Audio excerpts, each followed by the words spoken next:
ખાધા પછી બે માસૂમ બાળકીઓના મોત થાય છે। પહેલા માન્યું કે એ જે ઢોસા માટે ખીરું લાવવામાં આવ્યું હતું એમાં કંઈક ઝેરી હશે એટલે ફૂડ પોઈઝનિંગ થઈ ગયું। એના પછી પોલીસ જ્યારે તપાસ કરે છે અને એક પછી એક નવા ખુલાસા થાય છે ત્યારે નવા સવાલો ઊભા થાય છે। પોલીસે અત્યારે નવો ઘટસ્ફોટ કર્યો છે અને પોલીસે જે વાત કરી છે એના પછી પ્રશ્ન એ મા પર થાય છે કે શું પુત્ર પ્રાપ્તિ માટે બે બાળકીઓને મારી નાખી। નમસ્કાર, આપની સાથે હું છું પાયલ।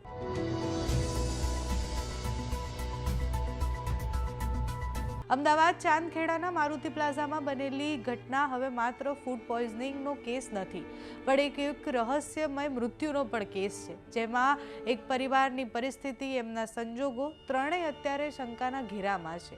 બે નાની બાળકીઓ રાહા અને મિશ્રી, જેમના મૃત્યુ થાય છે, એમના મોત પાછળ કયા કયા કારણો છે, કોણ છે, એ હવે પોલીસ શોધી રહી છે। પરિવારે શરૂઆતમાં સીધો આરોપ મૂક્યો કે ઢોસાના ખીરામાં કંઈક ખામી હતી, પણ જ્યારે તપાસ આગળ વધી, રિપોર્ટ્સ થયા, એના પછી આખી વાતમાં ટ્વિસ્ટ આવી ગયો છે। હાર હોસ્પિટલમાં સારવાર લઈ રહેલા માતા પિતામાં પિમલ પ્રજાપતિ અને ભાવનાબેનના બ્લડ રિપોર્ટ આવ્યા, જેમાં એલ્યુમિનિયમ ફોસ્ફરેટ મળી આવ્યું છે, જે ખૂબ ઝેરી તત્વ છે।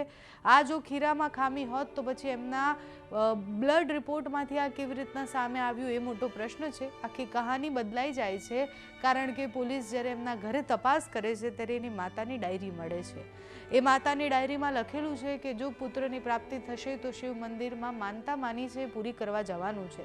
આ ડાયરી પછી અનેક સવાલો થાય છે કે શું બીજા પુત્ર માટે અને બીજા પુત્રની પ્રાપ્તિ માટે, અને આ ડાયરી જ્યારે લખવામાં આવી હતી ત્યારે એમને બાળક નહોતું થયું એના પહેલાં લખેલું આ છે, એટલે શું પુત્રની ઈચ્છા માટે આ આખી ઘટના બની છે?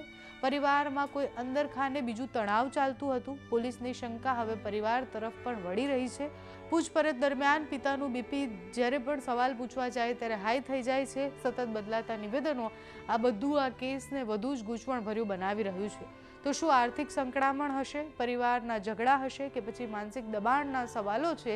અત્યારે તો પોલીસ આગળ તપાસ કરી રહી છે। પોલીસનું કહેવું છે કે હજુ અનેક રિપોર્ટ એવા છે જે બાકી છે, એ આવ્યા પછી વધારે ખુલાસા થઈ શકશે। પોલીસને અત્યારે શું મળ્યું છે, એ ડાયરી મળી, એમાં શું લખેલું હતું તે સાંભળો। ભાવનાની ઘરે તપાસ કરતા ત્યાંથી એક ડાયરી મળી આવેલ છે, જેમાં તેણે પુત્ર પ્રાપ્તિ માટેની જે પોતાની ઈચ્છાઓ છે એ લખેલી છે।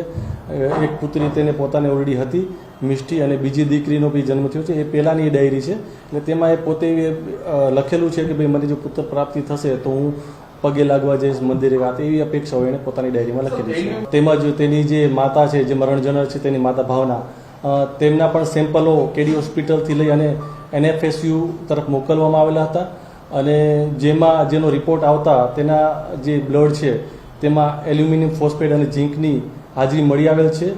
આ બાબતે જે આ કયા કારણોસર આની માત્રા વધારે છે તે બાબતે પણ ડૉક્ટરશ્રીનો અભિપ્રાય મેળવી અને આગળની તપાસ ચાલુમાં છે। આ કામે વિમલનું નિવેદન લેતા તેણે પોતાના નિવેદનમાં એવું જણાવેલું હતું કે તારીખ 27/3/2026ના રોજ જે ઘઉંમાં નાખવાની જે દવા આવે છે સેલ્ફોસ કરીને, એ રામનગર ખાતેથી લઈને આવેલો હતો, અને જે ઘઉં ઘરમાં નાખેલા હતા તેમાં એ દવાનો ઉપયોગ કરેલો હતો।